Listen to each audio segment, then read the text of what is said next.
एक बहुत बड़े सेठ जी थे, उनके पास में पारसमणि थी, और पारसमणि का तो काम सब जानते हैं, लोहे को छुपा दो तो सोना बन जाती।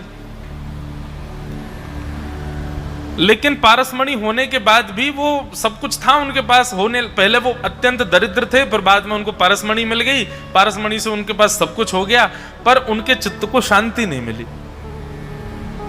तब उन्होंने शिव आराधना की, और शिव आराधना करके भी कहा कि हे महादेव, मैं आपसे कुछ मांगना नहीं चाहता, मैं आपके दर्शन का अभिलाषी भी नहीं हूं, मेरा एक प्रश्न है, बस उसका उत्तर दे दीजिए मुझे। बोले क्या प्रश्न है? बोले प्रश्न ये है कि मेरे पास संसार की हर वस्तु है, पारसमणि ने मुझको सब कुछ दे दिया, सब कुछ है मेरे पास, घर परिवार धन संपत्ति, पर मेरे चित्त को शांति क्यों नहीं है? सब कुछ मिलने के बाद भी मैं शांत अशांत क्यों हूं? जब कुछ नहीं था, दरिद्र था, तब भी अशांत था, और आज सब कुछ मिल गया है तब भी मैं अशांत हूं। इसका कारण क्या है? तब महादेव ने आकाशवाणी से एक शब्द उनको कहा, और कहा कि तुम्हारे पास दो वस्तुओं की कमी है। एक तो सद्मार्ग दिखाने वाले गुरु। क्यों? क्योंकि तुम मणि पाकर के अब तुम राजा की तरह रहते हो, तुम्हारे ऊपर किसी का अधिकार नहीं है। और यह बात सदैव याद रखना, जब तक आपके ऊपर कोई नहीं होगा, आप स्वच्छंद हो जाओगे तो निश्चित है अपना नाश स्वयं करोगे। इसलिए सदैव कोई ना कोई आपके ऊपर होना चाहिए जो आपको भी रोके, आपके ऊपर भी अतिक्रमण रखे अपना।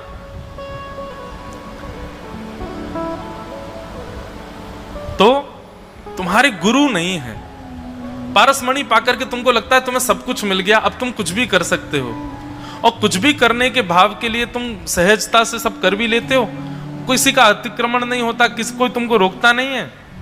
इस वजह से तुम कई बार गलत कर्म भी करते हो, इसलिए तुम्हारा मन शांत रहता है। दूसरा बात, तुम्हारे चित्त में प्रेम नहीं है। तुम्हारे चित्त में सब कुछ है पर प्रेम नहीं है, और प्रेम जब आता है ना तो त्याग सिखाता है।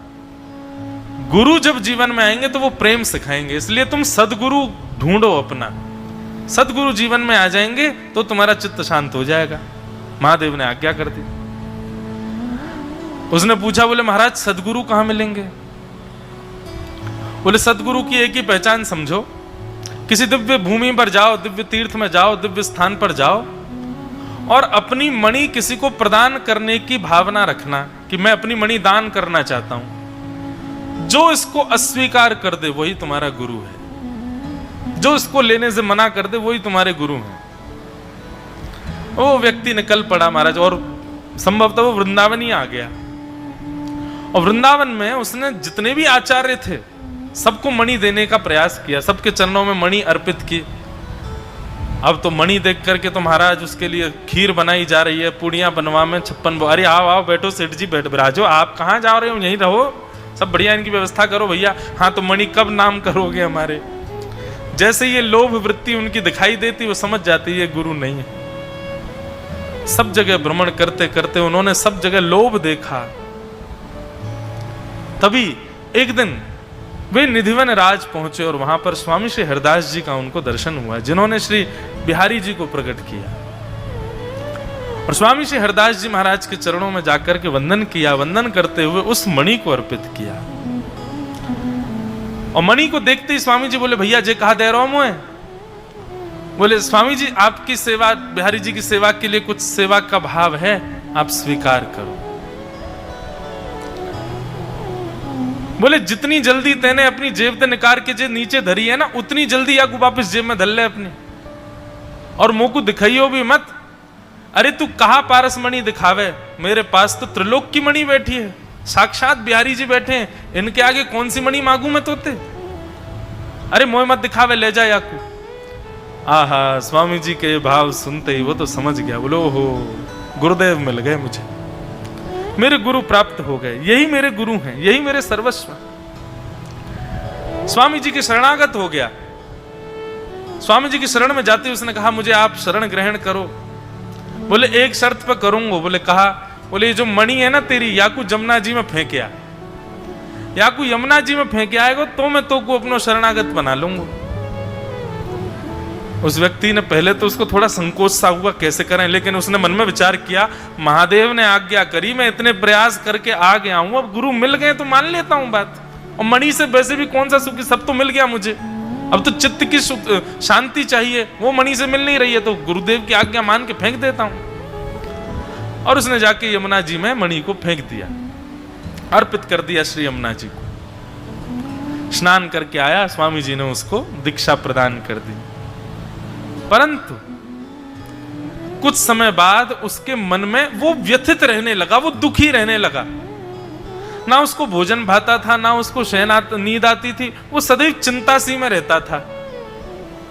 और चिंता उसको एक ही बात की रहती थी, मणि होती तो मैं ये कर लेता, मणि होती तो मैं ये कर लेता, मणि होती तो मैं ऐसा कर लेता। मतलब तन से तो छोड़ दी पर मन से नहीं छोड़ पाया। और इसलिए शरणागत होने के बाद भी, गुरुजन के मिलने के बाद भी वो अशांत था।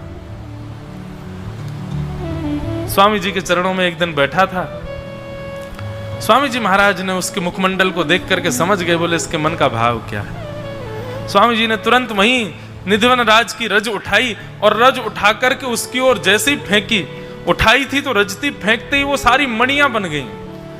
बोले ले, ये सबरी पारस मणि है, और इन सब पारस मणियों में एक मणि तेरी है, उठा ले, कौन सी है तेरी, तुझको याद होगा ना। यह देखते ही उसका चित्त जो है वो अत्यंत, उसको ग्लानि होने लगी अपने ऊपर, मैंने क्या किया। ऐसे गुरु समर्थ के चरणों में आकर के भी मैंने तन से त्याग किया, मन से त्याग नहीं किया, इसीलिए अशांत हूं। चरणों में गिर के खूब रोया, बोले स्वामी जी मुझे क्षमा कर दो। बोले देख, इस संसार के विषय तन से छोड़ने बड़े आसान हो मैं, पर मन से इनको जब त्याग किया जाए ना, तभी बिहारी जी स्वीकार करें। ऐसे तो घनेरे घूम रहे हैं जिनने अपने शरीर से सब कुछ छोड़ दिया है, परंतु वास्तविक तो वो है, बिहारी जी तो वाकु स्वीकार करें जो मन से त्याग करे। आज के बाद या कुछ चित्तवृत्ति में आने मत दियो, और देखिए तो को बिहारी जी दर्शन देंगे। बस स्वामी जी की वो बात सुनकर के वो जो था व्यक्ति, उसने मन से त्याग कर दिया। अब तो वो सदा श्री बिहारी जी, और एक दिन ऐसा हुआ कि श्री निधिवन राज में साक्षात प्रत्यक्ष चलते फिरते श्री बिहारी जी के उसको दर्शन हो गए, ठाकुर जी का साक्षात्कार हो गया। तो संग्रह और त्याग ये शरीर से करना बहुत आसान होता है, इनको मन से करो।